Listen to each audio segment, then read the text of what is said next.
Bonjour à tous, c'est Team Tobias et aujourd'hui on va parler de l'Eniripsa Ambre Tamashii sur Waven, qui est une version que j'adore et qui pour moi est beaucoup plus efficace que le scalpel pour farmer les combats. Bref, dans cette vidéo on va donc voir les passifs, ses items et faire un combat contre des monstres de haut niveau, histoire de voir ce qu'il en est. Je souhaitais aussi, avant le départ de cette vidéo, vous faire un énorme merci pour l'ambiance qu'il y a sur la vidéo dernièrement, que ce soit dans les commentaires, etc. Merci d'être des gens trop cool. Je le dis parce que vous le savez, je suis créateur de contenu sur Dofus et quand on sort quelque chose sur Dofus qui est pas opti à 1 milliard de pourcents, on se fait plus insulter qu'autre chose dans les commentaires. Et là, le fait que déjà vous me partagez votre expérience pour qu'on puisse apprendre ensemble, essayer de m'améliorer aussi, et surtout comprendre que je peux pas être sur toutes les classes en même temps, parce que du level 30 à 50, faut des heures et des heures de farm. Donc je fais de mon mieux pour vous présenter des builds et vous donner des idées, et ensuite avoir peut-être des partages de gens qui ont l'habitude après dans les commentaires. Bref, je kiffe créer sur Waven en ce moment.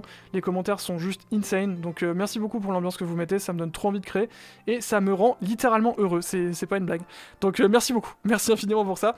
Bref, on va rentrer dans la vidéo, c'est important pour moi de le dire parce que vraiment, c'est pas la base sur internet, donc merci encore. Bref, donc pour le Tamashii, on a donc du coup des Nocturiens. Alors les Nocturiens sur son passif, en fait c'est un sort qui est gratuit, qui apparaîtra en début de tour, et qui vous permet d'invoquer une petite ambre, voilà, sur le terrain. Cette petite ambre, elle a peu de points de vie, peu d'attaque, et c'est pas le but. En fait, le but c'est surtout qu'à chaque fois qu'elles vont taper un adversaire, elles vont augmenter votre attaque de 25%, jusqu'à ce qu'elle meure. Attention, c'est pas à l'infini non plus, faut pas déconner, mais c'est très intéressant parce que vous allez pouvoir stacker de l'attaque petit à petit, et surtout avoir toujours une invocation qui va se prendre un dégât adverse pour être tué, et qui donc vous économise beaucoup de dégâts infligés, donc c'est très intéressant. Le but sera donc de mettre un maximum de Nocturiens, d'augmenter votre attaque à fond, mais en vérité, c'est dans les compétences que ça nous intéresse. On va mettre Agony Tamashii, qui va mettre, lorsqu'un Nocturien meurt, votre héros inflige 75% de son attaque autour de lui, c'est-à-dire que, alors attention, autour du Nocturien, autour de celui-ci, c'est important de le dire parce que moi je me suis fait avoir au tout début.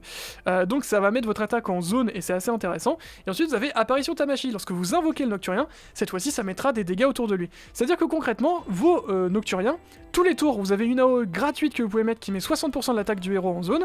Si jamais il meurt, vous mettez 75% de votre attaque, donc à tous les tours vous infligez énormément de votre attaque, presque 150%, ce qui est vraiment plutôt pas mal. Et derrière vous avez vos sorts, vous avez des solutions pour déclencher des dégâts de zone autour. Bref, il y a vraiment des solutions assez sympas, et le but de ce build va être de mettre de très gros dégâts. Côté point de vie, côté attaque, forcément vous mettez une partie de votre attaque du héros, donc on veut le maximum d'attaque, et donc on va mettre seulement 50% de points de vie et tout le reste en attaque. Et côté équipement, alors là il y a quelques changements quand même, je pense que certains seront pas d'accord, et je suis ok là-dessus. On va mettre l'anneau des âmes. L'anneau des âmes, en gros, concrètement, c'est fait pour faire surtout du dégât de zone. Lorsque vous finissez quelqu'un avec votre attaque, vous mettez 25% de l'attaque de votre héros à tous les adversaires. On rappelle, votre attaque devrait logiquement être un peu augmentée par les Nocturiens, donc vous mettrez des dégâts plutôt sympas. Et donc, si vous mettez le finisher, sachant que vous avez la capacité de toujours mettre des dégâts assez facilement, et donc de baisser les points de vie de vos adversaires à toujours un petit peu, en fait, vous allez énormément le déclencher, cet anneau des âmes, parce que vous aurez toujours un adversaire qui a très peu de points de vie et que vous pourrez finir rapidement. Donc c'est sympa, ça donne des dégâts bonus, en plus d'être un anneau légendaire, et qui du coup, une fois boosté, vous aura de très bons bonus qui sont peut-être plus intéressants que d'autres anneaux. Mais à vous de voir, pareil, je pense qu'on peut le changer pour quelque chose qui va taper plus fort, augmenter l'attaque du héros, ça peut être possible. On va mettre l'anneau sif, on est sur un deck qui n'est pas 15, donc il nous faut des dégâts. On va donc réduire nos points de vie pour en avoir. Avec l'anneau horrible, pour avoir des chances de coup critique, ça met aussi des patates. D'ailleurs, j'insiste, on est à 30%, mais on sera à 35% avec l'anneau des âmes, il donne 5% de chance de coup critique supplémentaire, donc ce qui est plutôt sympa. Et enfin, on a l'anorak qui va donner plus 10% d'attaque. Autre point, on va utiliser le brassard Rogan qui gagne 35% de son attaque en armure. Ça paraît bête, mais ça va permettre en gros de résister. On est là pour mettre des grosses pressions, notre attaque va monter naturellement, et donc on a besoin de se générer du shield pour pouvoir envoyer nos Nocturiens à 2 cases et faire des zones assez intéressantes. Dans tous les cas, le but de la plupart des combats, ça va être d'aller au contact et d'infliger tellement de dégâts que vous allez tuer tout le monde, donc pas besoin de tout ça. Ensuite, côté compagnon, là on a besoin un petit peu de choses pour cycler. On a Épinette, au cas où vraiment on perd nos sorts. Logiquement, on ne disent pas beaucoup par tour vu qu'il coûte très cher, mais bon, pourquoi pas, à tout moment il peut se passer quelque chose et on peut avoir besoin de pioche. Synchroniseur minutieux. C'est dur, il y a synchroniseur minutieux et synchronisateur premium. C'est pas évident, mais c'est pas grave. Donc on gagne un point d'action et ça va nous permettre concrètement de lancer notre petit sort à 7, parce que sinon ça va galérer un petit peu à créer de tout ça, sachant que le Nocturancy vous l'utiliserez vraiment très peu, et donc synchroniseur permet plutôt de le lancer, pourquoi pas, parce que c'est assez cool quand même, ça téléporte tous vos Nocturiens, c'est une case adjacente, et ensuite ça déclenche leur attaque, et ensuite ça les téléporte très loin pour les maintenir en vie. Bref, C'est un sort intéressant, mais que vous avez quasiment jamais utilisé, on va pas se le cacher. On utilise Tika et Yaki, on pourrait se dire, mais attends, pourquoi? D'habitude, tu nous dis, oui, on les utilise pour manipuler l'IA et tout. Là, non, c'est que vous avez un sort qui va permettre, en gros, de, déjà, transformer, en fait, un allié en nocturien. Alors, je sais plus ce que j'ai mis, voilà, transformer l'un de vos compagnons en nocturien, qui s'appelle Transformation Nocturne. C'est un excellent sort, et ça va vous permettre, bah, concrètement, de créer des nocturiens très vite. On rappelle, les combats vont aller très vite, vu qu'on vous inflige beaucoup de dégâts, et donc, on a envie d'avoir Yaki et Tika le plus tôt possible. Donc, on va mettre les deux qui sont des éléments, des sorts que vous avez. Pareil, il y a d'autres petits personnages que vous pouvez récupérer, mais concrètement, moi je trouve que les compagnons ici sont plutôt pas mal. Côté sort, on joue un deck neuf, on n'a pas envie d'aléatoire, on veut farmer, on veut que ce soit le plus régulier possible, et donc pour ça, on a Fiole des Vents qui va nous donner surtout deux jauges qui vont permettre d'invoquer Tika, concrètement on s'en fout du reste. On a la Fiole Répulsive qui permet de faire quelques zones, en plus de créer aussi de quoi invoquer Tika, et donc pourquoi pas le transformer en nocturien rapidement. Gros Infectieux, il fait la même chose, 2 jauges. Mot Pernicieux, 2 jauges. On veut juste des jauges, on s'intéresse pas au reste. Pour ça, si vous voulez vraiment, vous pouvez mettre peut-être des gros compagnons qui ont des jauges, parce que vous allez avoir aussi des jauges éthers rapidement. Donc un compagnon à 5, ce serait pas déconnant. Ensuite, donc transformation nocturne, on en a parlé, c'est pour transformer un compagnon en nocturien. Vous avez Envol qui va téléporter votre héros sur une case adjacente à celle d'un allié, et ça le soigne de son attaque. Ça c'est très bon pour être maintenu en vie, mais surtout pour pouvoir soit foncer dans le tas pour pouvoir invoquer vos nocturiens, soit reculer si vous mettez un nocturien de loin. Ça permet d'avoir les deux types de gameplay, augmenter petit à petit votre attaque, et en même temps avoir des choses pour pouvoir vous replier. Vous avez Pour l'Ambre qui sacrifie un nocturien et inflige l'attaque du héros autour de lui. Vous infligerez donc le passif en cas de mort, et en plus de ça, le 100% de l'attaque du héros, ce qui est vraiment sympa. Et vous avez Nocturien Majeur qui échange la place d'un héros avec celle d'un Nocturien, et votre héros et le Nocturien rejouent leur tour, oui, donc vous boosterez, vous mettrez des dégâts. Bref, encore une fois, tout est basé autour des Nocturiens, et ça donne des combats très intéressants. Je vais aller tester directement un combat contre les Bouffetous, parce que je voulais tester aux cochons, mais comme un abruti, les cochons, ils ont le principe ninja au level 60, ce qui veut dire que si les Nocturiens les frappent au contact, ils vont se prendre des dégâts et être au OS, et c'est pas trop le but non plus. Pareil, apparemment, il y a un bug sur l'IA des cochons, mais qui devrait pas être à côté. J'ai fait un combat de test là juste avant, juste pour voir si ça fonctionnait. Logiquement, c'est bon, parce qu'en fait, en gros, pour vous expliquer, l'IA ne tapait pas les Nocturiens. C'est-à-dire que concrètement, le but du Nocturien, c'est que chaque tour, vous prenez un dégât de moins, ce qui est plutôt sympa. On va d'ailleurs mettre un Nocturien, se taper tout seul pour augmenter nos dégâts, c'est important. Surtout sur le premier tour, c'est plutôt sympathique, on va pouvoir le laisser de côté. Mais effectivement, vu que les monstres tapaient pas les Nocturiens, c'était pas très intéressant, et c'est pas le but ici. On va donc mettre une petite pression sur lui, ça va nous permettre d'invoquer Tika et Yaki, pardon. Mais on n'a pas le sort pour le transformer en Nocturien, donc on va patienter. Et mince, ouais. Alors c'est vrai que les Bouffetous de level 60, on s'ennuie un peu. Après on a la bonne classe pour aller les attaquer, mais on s'ennuie un peu, on va pas se le cacher. Ce qu'il faudrait en fait, c'est que j'attaque pour tuer tous les petits. Et là, vu que je manque d'attaque et que forcément le build n'est pas là pour avoir énormément d'attaque de base, bah forcément je vais mettre seulement du 25 avec l'anneau de mort, ce qui est pas des plus optis. Par contre, ça va briser les boucliers de tout le monde, ce que j'aime plutôt bien, franchement. Vas-y, on va faire ça. On va tuer, ça va faire des petits dégâts là sur tout le monde. Petit moins 29, c'est toujours sympathique. Lui, ce serait bien qu'on le pousse, on va le pousser, comme ça, prochain tour, on a de quoi faire.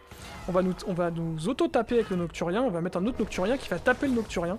Le but, c'est d'augmenter notre attaque pour pouvoir générer du shield, et aussi de patienter pour avoir des sorts un peu plus cool. Là, j'ai pas eu une très bonne main, et c'est bien aussi de pas avoir une bonne main pour présenter sur YouTube, parce que vous n'aurez pas tout le temps des bonnes mains. Les bonnes mains, ça arrive pas en permanence. Donc là, on a Transformation Nocturne qui nous permet de transformer un de nos petits Nocturiens. Et on va pouvoir, par exemple, en sacrifier un pour mettre plus de dégâts, ça marche très bien aussi.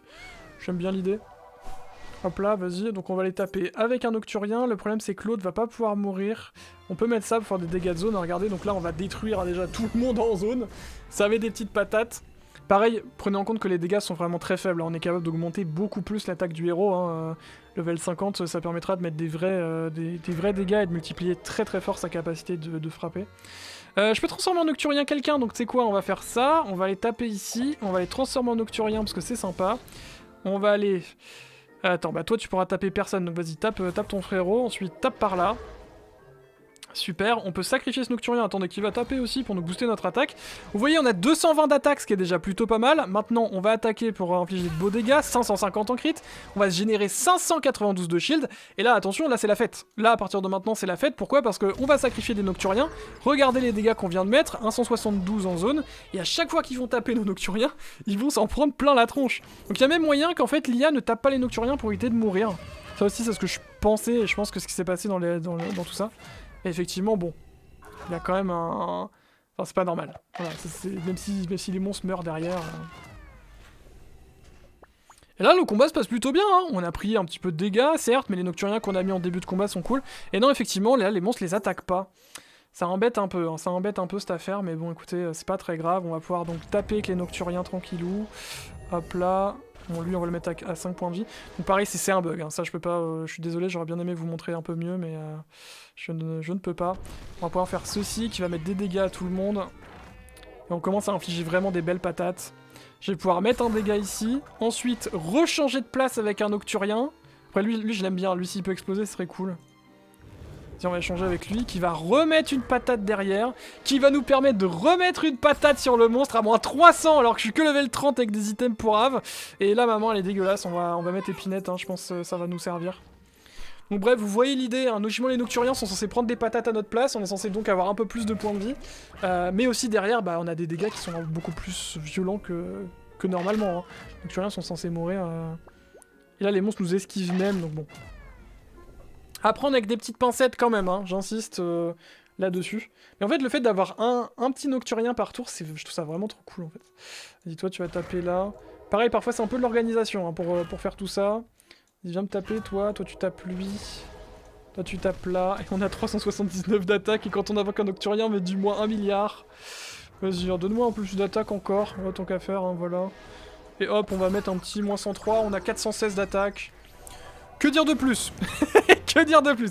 Bon, pareil, là, ne prenez pas comme argent comptant ce combat, faut pas déconner. Mais bon, voilà, vous voyez l'idée. Concrètement, le but, c'est d'avoir beaucoup d'attaques de base. Level 50, vous allez pouvoir mettre des Nocturiens qui mettent beaucoup plus de pression que ceux que je viens de mettre ici. Ça va vous permettre de mettre des gros dégâts, de générer plus de shield, donc de scale aussi avec les dégâts des adversaires. Et de farmer très vite les combats. Bref, n'hésitez pas à me dire ce que vous en pensez dans les commentaires. Et juste avant de finir la vidéo, je souhaitais aussi répondre à certaines interrogations, certaines affirmations qui ont pu être faites dans les commentaires et qui sont tout à fait légitimes, donc c'était important que j'y réponde. Déjà, je sais que la plupart le savent, mais je préfère encore leur préciser. Je peux pas être expert sur toutes les classes parce que il faut que je joue tout en même temps. Et sur Waven, farmer des classes, c'est chiant, c'est long. Et je dois être sur 50 fronts en même temps. Il y a Wakfu Monocomp qui arrive. Je dois gérer la chaîne principale, la chaîne Dofus Touch. Bref, c'est beaucoup de travail, vraiment. C'est pour ça que je tourne les vidéos à 20h en ce moment. C'est que c'est vraiment le seul moment dans ma vie où je peux gérer ça. Et encore, je dis ces chaînes-là, gérer toutes ces chaînes, mais faut que je gère mon IRL aussi. Donc c'est pas évident. En tout cas, je fais de mon mieux. Mais surtout aussi, il y avait pas mal de questions. Alors, pour la vidéo que j'ai envie de faire sur les coffres d'Albuera, pareil, je vais essayer de le faire là demain ou après-demain. Je sais que je me suis rendu compte qu'il y avait peu de choses à dire, je suis d'accord. Mais il y a des petites optis sympas, des petites optis pour gérer plus facilement. Comment il s'appelle, Thermomort et tout. Donc j'aimerais bien vous faire un petit tuto dans cette même vidéo, et c'est surtout ça que j'entendais là-dessus. C'est vrai que c'était pas très clair dans la façon dont je l'ai dit dans la précédente vidéo. Et voilà, merci beaucoup, on se retrouve demain pour une nouvelle vidéo. J'ai d'autres classes très cool, et je suis trop heureux de vous présenter des classes, et de vous donner envie de jouer des classes comme moi j'ai pu m'émerveiller sur certaines. Donc voilà, des gros bisous, et puis à la prochaine.